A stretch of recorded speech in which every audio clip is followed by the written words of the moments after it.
तो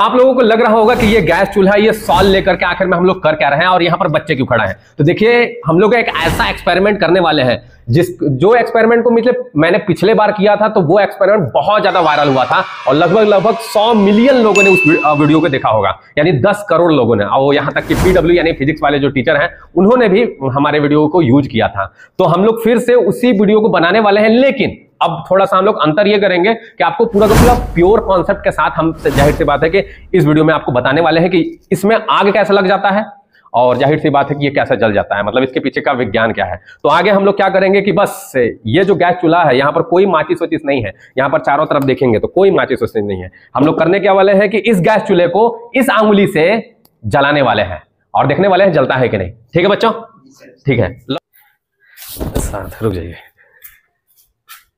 रुक जाइएगा कि मत छुइएगा, छुइए।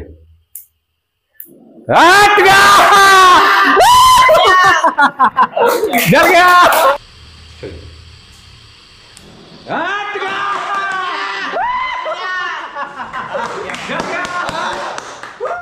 धीरे धीरे लगता है क्योंकि बस उसको ऑन कीजिए, हटाओ। आज लहरा ही दे रहे हैं हम, आग लगा ही देंगे। अपने तरफ ऑफ करो। ओ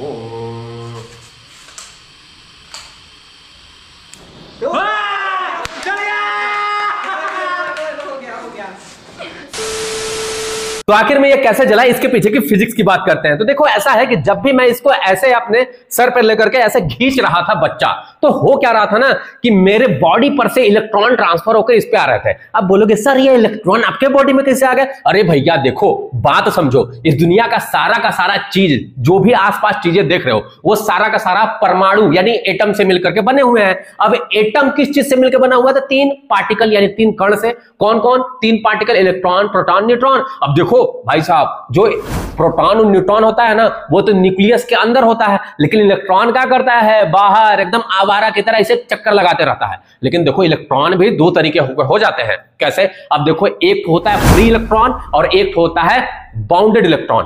तो भैया अभी मैंने फ्री इलेक्ट्रॉन के बारे में बताया था, वो किसी भी मेटल के अंदर होगा, कॉपर, एल्युमिनियम, आयरन, गोल्ड, किसी भी मेटल के अंदर कौन होगा? तो जाहिर सी बात है फ्री इलेक्ट्रॉन। यहां तक कि मेरे बॉडी के अंदर भी क्या है?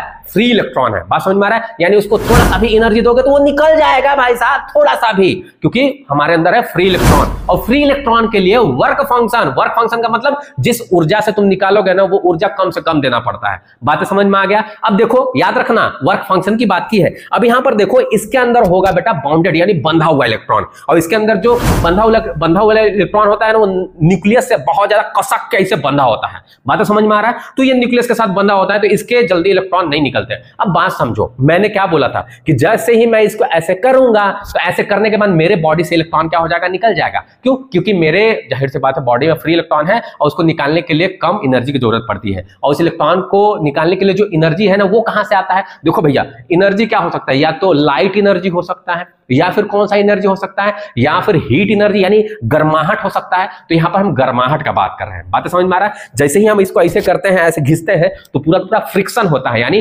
रगड़ा रगड़ी, यानी घर्षण बल, मतलब सॉरी घर्षण होता है। और फ्रिक्शन, वही घर्षण वही फ्रिक्शन के कारण वहां पर हीट पैदा होता है, हीट एनर्जी, और मेरे बॉडी से इलेक्ट्रॉन क्या हो जाता है? निकल जाता है और इसमें चला जाता है। बातें समझ में आया? अब मेरा बॉडी क्या हो गया भाई साहब? मैं तो धनवान हो गया ना, मैंने तो इलेक्ट्रॉन निकाल दिया अपने से। तो जाहिर सी बात है मैं धनवान, मतलब मैं देता था नहीं, धनवान हो गया। और इस पे क्या है इलेक्ट्रॉन? तो ये ऋणवान हो गया। बात समझ, यानी इस पे नेगेटिव चार्ज, मेरे पर पॉजिटिव चार्ज। लेकिन तुम खुद सोचो, मैं बोल रहा हूं बार बार मेरे से इलेक्ट्रॉन निकल रहा है तो मेरे पर इलेक्ट्रॉन का जाहिर सी बात है कि कमी हो गया कि नहीं? अब कमी है तो उसका भरपाई करना पड़ेगा। बात समझ में? मतलब उसको जाहिर सी बात है कमी हुआ तो उसको दूर करना पड़ेगा। क्यों? क्योंकि देखो दुनिया के अंदर सारी की सारी चीजें, हम आप चाहे कोई भी चीज हो, वो स्टेबल होना चाहता है, स्टेबल रहना चाहता है। बातें समझ में आ रहा है? स्टेबल का मतलब एकदम शांति से, कोई रिएक्शन नहीं करना चाहता, एकदम शांत स्वभाव से अपने जीवन भर में रहना चाहता है। लेकिन हम जबरदस्ती घर्षण करके एनर्जी दे करके हम अपना इलेक्ट्रॉन तो निकाल दिए, तो जाहिर सी बात है हमारे अंदर तो इलेक्ट्रॉन कम हो गया ना। तो अब कम हो गया तो जाहिर सी बात है हम अनस्टेबल हो गए। तब हम चारों तरफ खोजेंगे कि कहां साला मतलब कहां से इलेक्ट्रॉन मिले कि हम स्टेबल हो जाएं? अभी तो अनस्टेबल हो गए क्योंकि हमने इसको इलेक्ट्रॉन दे दिया। तो देखो होता क्या है कि ये भी मेटल से है, मेटल का बना हुआ है, इसके अंदर फ्री इलेक्ट्रॉन है और मेरे अंदर इलेक्ट्रॉन की कमी है। तो जैसे ही हम ऐसे हाथ करते हैं तो यहां से इसके अंदर का जो इलेक्ट्रॉन होता है सरसरा के मेरे अंदर आता है। बात समझ में आ रहा है? इलेक्ट्रॉन मतलब नेगेटिव चार्ज, और नेगेटिव चार्ज आता है और जाहिर सी बात है कि पॉजिटिव चार्ज के साथ मिलता है और दोनों इक्वल हो जाते हैं और हम स्टेबल हो जाते हैं। बातें समझ में आ रहा है? और वही जो ट्रांसफर है ना, वही स्पार्क के फॉर्म में होता है, यानी कर स्पार्क करेगा भाई, जैसे लाइटर से स्पार्क निकलता है ना, वैसे ही यहां से ट्रांसफर ऑफ इलेक्ट्रॉन, यहां से इलेक्ट्रॉन जब ट्रांसफर करेगा तो वही इलेक्ट्रॉन जाहिर सी बात है निकलेगा और मेरे अंगुली में जाकर के ट्रांसफर करेगा ताकि हम स्टेबल बन सके, और यहाँ झट से जल जाता है। तो वही ट्रांसफर ऑफ इलेक्ट्रॉन ही वहां पर स्पार्क पैदा करता है। बातें समझ में आ रहा है? तो आप बात समझ गए होगी कि आखिर में यहां पर कॉन्सेप्ट क्या है। और समझो कि सब सारे की सारी चीजों के स्टेबल होना जरूरी है।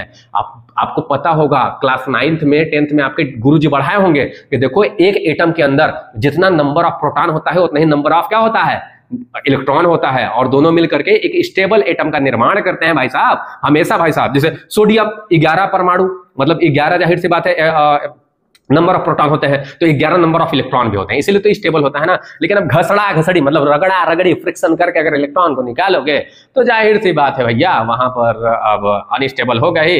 अब स्टेबल करना है तो कहीं से और खींचो, जैसे यहां से मैंने खींचा स्पार्क और वही ट्रांसफर ऑफ इलेक्ट्रॉन, वही इलेक्ट्रॉन का निकलना इससे और मेरे उंगली में आना, एक स्पार्क पैदा किया और जाहिर सी बात ये फटक से जल गया। तो ये था पूरा कॉन्सेप्ट। तो बताइए हमें कमेंट बॉक्स में कि आपको ये कॉन्सेप्ट कैसा लगा, और ऐसी अमेजिंग जाहिर सी बात है वीडियो के लिए हमें फॉलो कर लेना, सब्सक्राइब कर लेना और इस वीडियो को शेयर करना। टाटा बाय बाय, मिलेंगे नए वीडियो में एक नए टॉपिक के साथ।